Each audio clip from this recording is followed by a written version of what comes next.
Merhaba arkadaşlar, yeni keşiften herkese selamünaleyküm arkadaşlar. Yine güzel, harika bir bölgedeyiz. Görüyorsunuz arkadaşlar, soğuk demeden, sis demeden, kar kış kıyamet demeden keşiflerimize devam ediyoruz. Yine güzel bir bölgede, harika bir tarihi çok zengin bir bölgeye gelmiş bulunmaktayım. Keşiflerimizi buradan kaldığımız yerden devam ettireceğiz arkadaşlar. Bu bölgenin alt taraflarına, çevresel bölgelerine daha önce gelmişliğim oldu.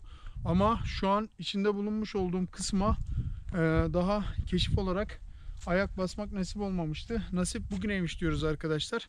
Yine harika bir tarihe sahip bir bölge. Bölgemizi kısaca tanıtmak gerekirse şöyle söyleyeyim arkadaşlar. Eski Roma dönemine ait çok harika bir bölgedeyiz. Burası Romalıların ilk yerleşik olarak kullandıkları, daha doğrusu Roma, Osmanlı veya Bizans dönemine ev sahipliği yapmış hakim bir nokta, korunaklı bir nokta arkadaşlar. Şöyle söyleyeyim, köylüler tarafından burası Bayraktepe olarak adlandırılmış. O tarihte en çok burada medeniyet yaşadığı için burayı boş bırakmak istememişler. Bir de hakim nokta olduğu için buraya bayrak asma gereksinimi duyarak burayı Bayraktepe, eski yerleşim tarihi bir bölge ilan etmişler. Rivayetler ve söylentiler öyleydi. Biz de buraya geldik. Burası gerçekten aşağılara göre çok soğuk arkadaşlar. Şu an sıfırın altında diyebilirim burası. Yerde halen kar kırıntıları var. Onları da göstereceğim size. Bakın arkadaşlar, erimemiş. Kar kısımlarını şöyle görebilirsiniz yerde. Gerçekten soğuk ama hakim bir nokta. Dediğim gibi eski yerleşim yerlerine ev sahipliği yapmış bir bölge. Bölgede en çok dikkat çekici yer arkadaşlar, her yerin öbek öbek kayalıklardan oluşması. Bazı kayalıkların ise üzerinde muazzam şekiller ve işaretlerin olması. Biz de ufaktan şöyle bir çevreyi dolaştık. Bazı yerler şu şekilde göstereyim arkadaşlar. Bazı yerler mezar şeklinde, bazı yerler höyük şeklinde arkadaşlar.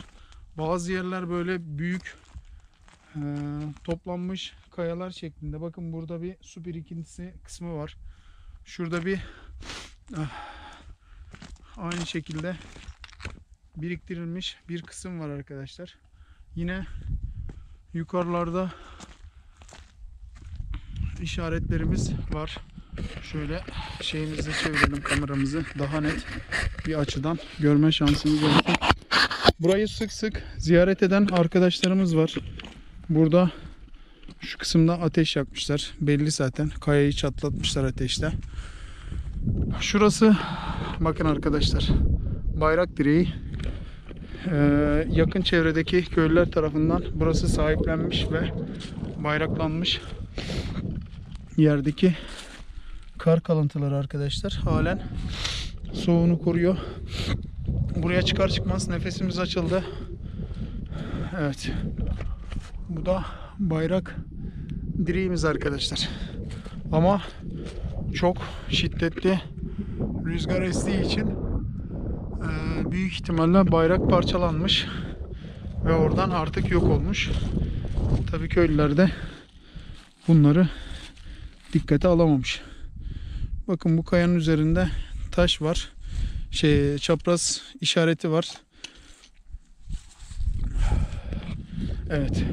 Soğuktan kelimelerimizde şaşırtır olduk. Bakın burada yine aynı şekilde oksitlenmiş ve şekilleri olan, işaretleri olan bir kayamız var arkadaşlar. Bakın burada ve şurada şu bir kanal var. Kanal da büyük ihtimalle şu tarafı gösteriyor. Şöyle şu aşağı kısmı gösteren bir yön işaretimiz var. Hemen şöyle aşağı doğru ilerleyelim. Yine buralardaki taşların üzerinde de işaretler var. Birkaç yerde oturak taşına denk geldim. Evet, malzememi koymuş olduğum taşın üzerinde de güzel muazzam işaret var arkadaşlar burada. Hem oksitlenmiş hem de işaretler var. Burada yine çok eski tarihlere dayanan bir kısım var arkadaşlar ve orası örülmüş. Büyük ihtimalle sur şeklinde bir kısım varmış burada. Ve şurada da surun duvarlarını görebilirsiniz. Bu hakim noktayı kale şeklinde kullanıyorlarmış sanırım. Evet, yine kar kalıntılarından biraz örnek. Bu hakim noktayı kale olarak kullanıyorlarmış. Büyük ihtimalle de bu örülü olan kısımda arkadaşlar şöyle söyleyeyim size, kalenin surları olma ihtimali yüksek. Evet, biz rivayetler çerçevesinde böyle bir duyum almıştık. Burası aşağı doğru şöyle gidiyor, devam ediyor. Bayağı da uzun arkadaşlar. Çin Seddi'ni anımsatıyor yani uzunlukta. Bayağı uzun. Ne yapacağız arkadaşlar? Burada alan taramamızı bir aktif edeceğiz. Alan taramamızı aktif etmeden önce şu kameramızı bir başımıza sabitleyelim diyorum. Ondan sonra daha rahat çalışma imkanımız olsun diyorum arkadaşlar. Şu kameramızı başımıza bir sabitleyelim. Sabitlemeden önce şöyle bir alan taramamızı bir aktif edelim mi? Alan taramayı bir aktif edelim. Bakalım sinyal alacağız mı? Dedektöre geçtikten sonra da bir şey yapalım. Şu noktadan başlayalım. Burası hem o kısma hitap ediyor hem alt kısımdaki duvarlara hitap ediyor arkadaşlar. Şuralara hitap ediyor. Şurası zaten duvar, aşağısı. Burada da şurası direk olan kısım. Burada da işaretli olan öbek kayalıklardan oluşan bölgemiz. Şöyle bir ya nasip diyelim bakalım. Model 16'mızı bir aktif edelim.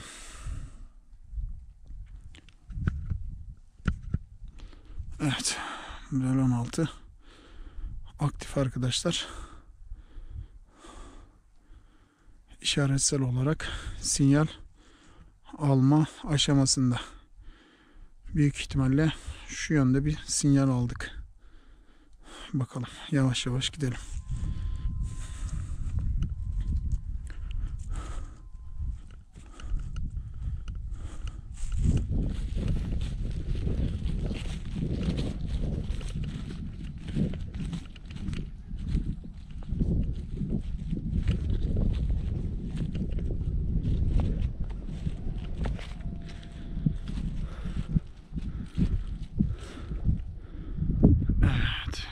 Güzel bir sinyalimiz var.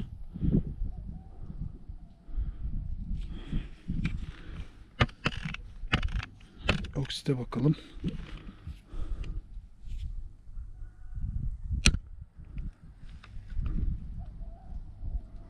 Oksit de var. Evet. Kameramızı başımıza sabitleyerekten olayımıza girelim arkadaşlar.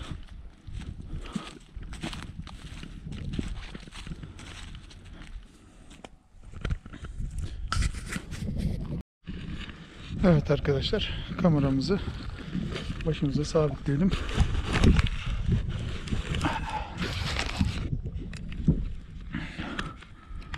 Kaldığımız yerden devam edelim.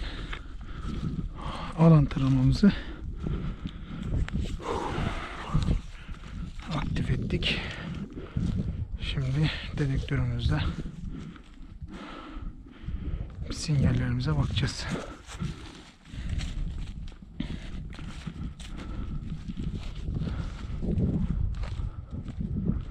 Evet. Kurt kışı geçirirmiş ama yediği ayazı unutmazmış. Arkadaşlar gerçekten hava buz gibi. Ve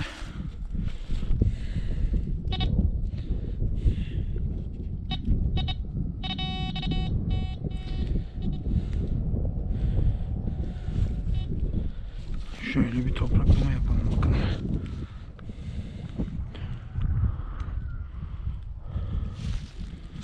Evet.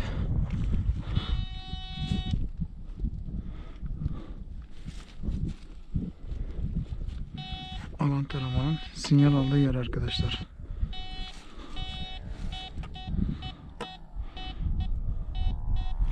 Ayranına bakalım. %43 değerli diyor. Evet. Dedektörümüzde durumu ne yaptı? Analiz etti. Okeyledi. Alan taramamızın almış olduğu sinyal arkadaşlar. Yeraltı görüntülemeyle de bir grafiğine bakalım.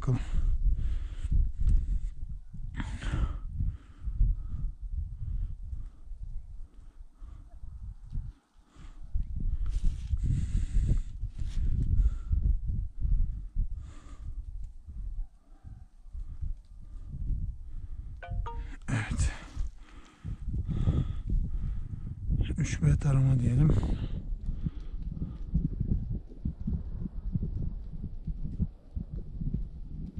Şöyle bir taramayı başlat.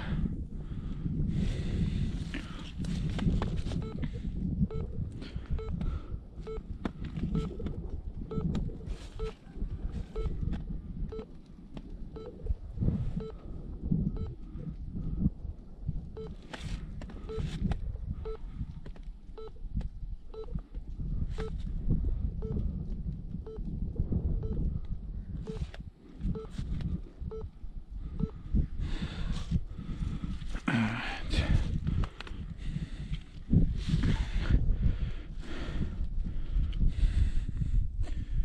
Şöyle bir şeklimiz çıktı arkadaşlar. Şöyle güzel bir şekil. Kayalarımızın olduğu yerde. Boşluk da var. Malzeme de var arkadaşlar. Ne yapacağız?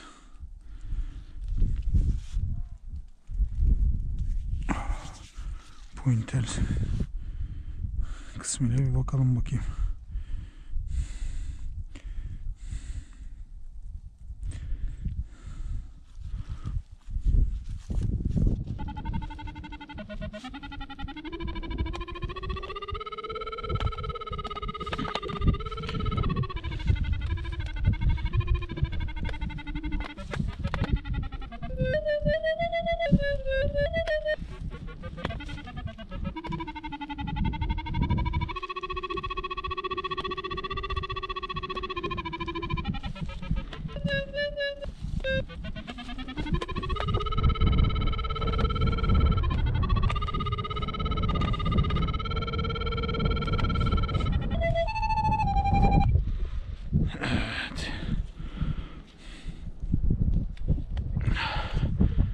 Yeraltı görüntüleme cihazımızda da baktık arkadaşlar. Güzel bir grafik çıkardı. Ne yapacağız?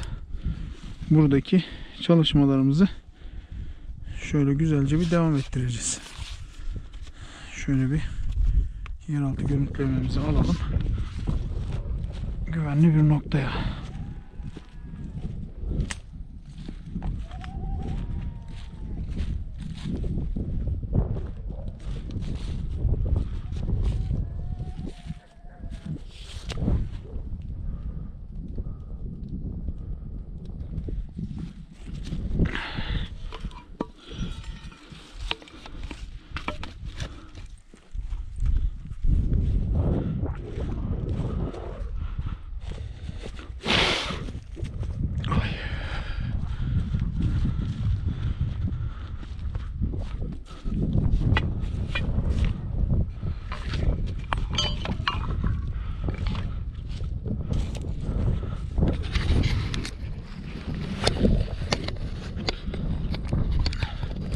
Evet arkadaşlar. Şu taraftan bir hayvan sesleri geliyor. Net olarak anlayamadım.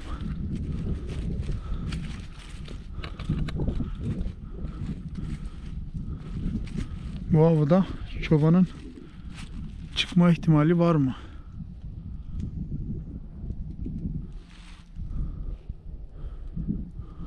Olabilir.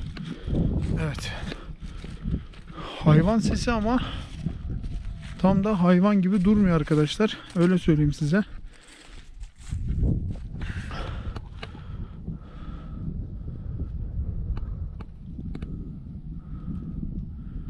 Yani bir inceden ürperdim diyebilirim.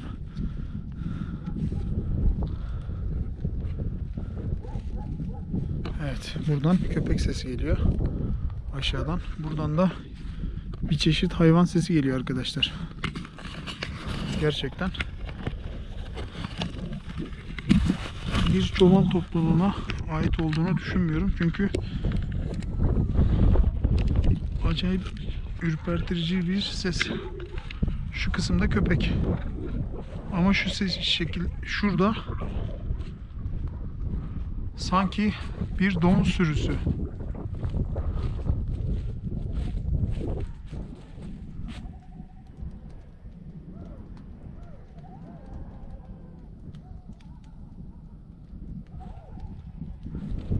Evet, çoban sesi de olma ihtimali var.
Ses bu taraftan geliyor arkadaşlar ve beni ürpertiyor.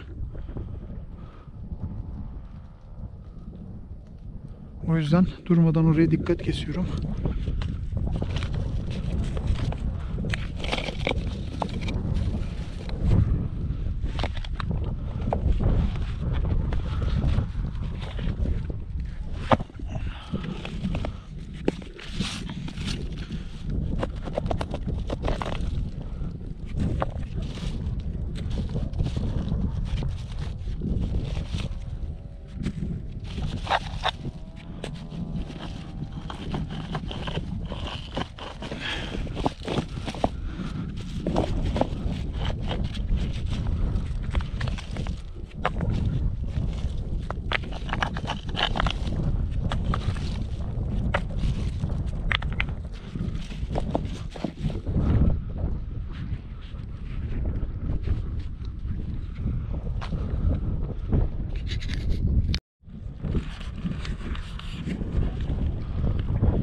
Evet arkadaşlar, bu tarafta da bir hayvan sürüsü var.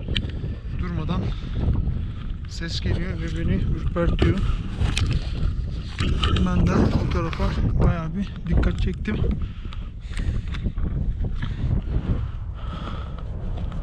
Ama başa gelen çekilir diyoruz.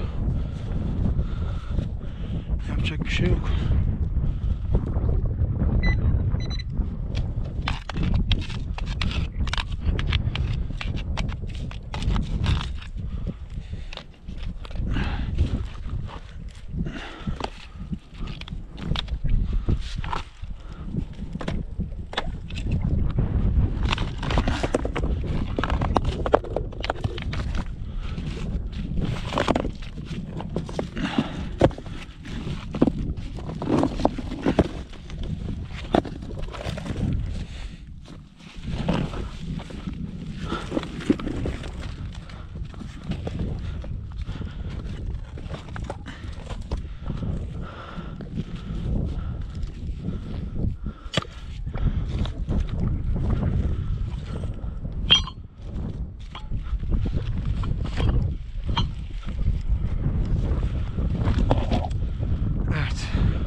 en eski duvarlardan bir tanesi arkadaşlar burası.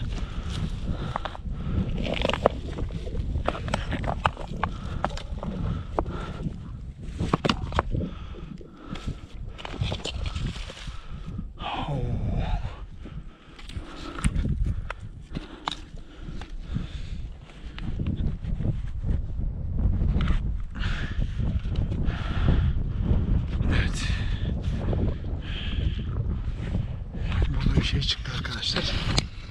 Şöyle bir yakın çekim alalım. Evet.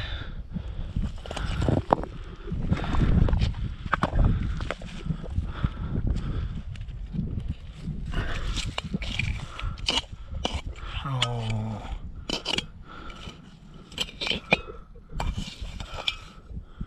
Su matarası.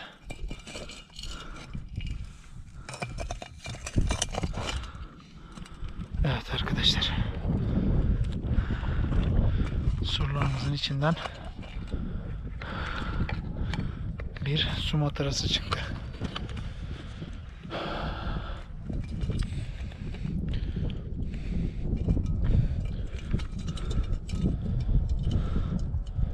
Bilinen en eski mataralardan bir tanesi arkadaşlar. Askerlerin kullanmış olduğu su mataralarından bir tanesi. Evet. Başka bir şey var mı?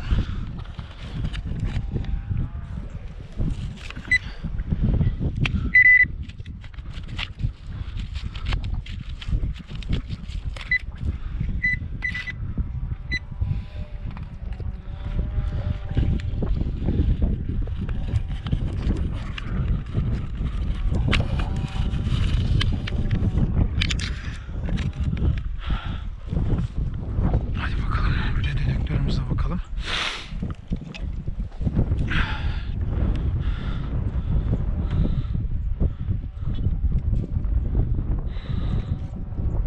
Yok arkadaşlar. Sinyal buraya kadar. Bir de alan taramamla bakacağım. Bakalım alan taramam tekrar sinyal verecek mi? Hep beraber görelim. Bugün şansımıza güncel bir malzeme çıktı arkadaşlar. Su matarası çıktı.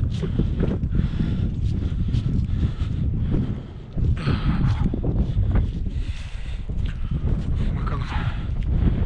Şöyle bir değerli alalım. Değerli de bir şey çıkacak mı?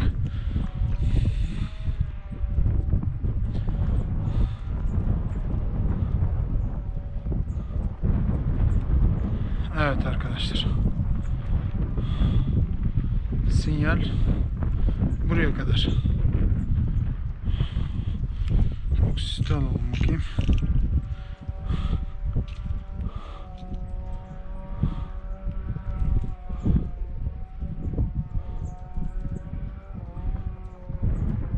Yok maalesef.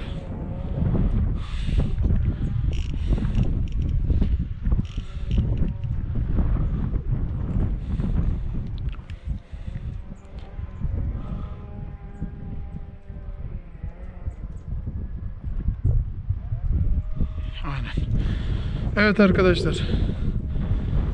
Bugünlük kısmetimizde bir su matarası var. Büyük ihtimalle askerlerin kullanmış olduğu su mataralarından bir tanesi buraya zulalanmış. Bizim de sinyallerimize takıldı. Biz değerli bir şeyler buluyorduk. Arıyorduk antika değerinde. Çünkü eski medeniyete ait bir takım yaşanmışlıkları olan bir bölgeydi. Güzel bir malzeme buluruz düşüncesindeydik ama şansımıza bugün su matarası çıktı. Nasip diyoruz arkadaşlar. Hava da soğuk. Kısmet. Soğuk havalarda güzel şeyler çıkmıyormuş. Fazla da zorlamamak gerekiyormuş. Bir sonraki macerada görüşmek dileğiyle diyoruz. Lütfen arkadaşlar yorumları alalım. Sizleri seviyoruz. Kendinize iyi bakın diyoruz. Allah'a emanet olun. Hoşça kalın arkadaşlar.